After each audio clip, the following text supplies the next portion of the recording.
Well, here's some consumer advice you can use. Car specialists advise every motorist to consider the impact of inclement weather and the impact it has on their vehicles. Our Crystal Darling visited a local auto shop to get tips on how to prevent those nagging issues. During the rainy season, many vehicles are at risk of retaining serious damage. We spoke to alignment specialists on how to maintain your car on the wet roads. You avoid water on the road. Now, if you see where you cannot see the road, it's best for you to slow down. Even if it's a longer process, you can turn around so you could avoid potholes because you cannot see potholes in the water. You don't want to damage nothing under the vehicle. In the event that you drive through high water and you stalls out, the best thing to do is sit down, be patient inside the car.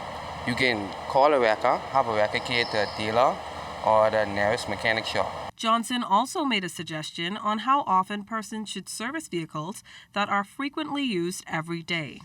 People who drive taxi or who drive on the road as they work is often they carry a vehicle to a shop every 2 months.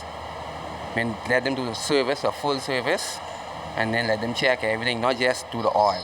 Let them check your brakes, let them check your power steering fluid, let them check your rotors, let them check your suspension, make sure everything is in full contact so you wouldn't have no problem during the rainy season.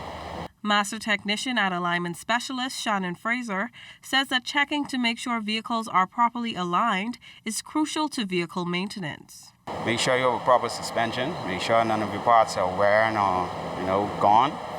And because if you have bad parts, what it tends to do is have the tire loose. So your alignment is not on. The tire is not tracking straight. They're fighting. So what that does is that burns off all of the tread. Yeah, and with the rain, you lose traction. You lose a great amount of traction with the road being wet. So the best thing to do is just before you get into that rainy season, just bring it in, get a full inspection, see what all parts you need, get a proper alignment, and that should help you along the way. Fraser also explained how to do at-home checks to make sure that tires are durable enough to take on slippery roads. Make sure you have a good tread height. The best thing to do is just put any coin in there, and once you could see the head, if you could see like the whole head on the coin, any coin, you need tires. A quarter is good if you're riding like an average size tire. And if you could see the full head on the quarter, tires are done. You need to change your tires. These tips are sure to help anyone when driving on the road this rainy season. Crystal Darling, ZNS Network News.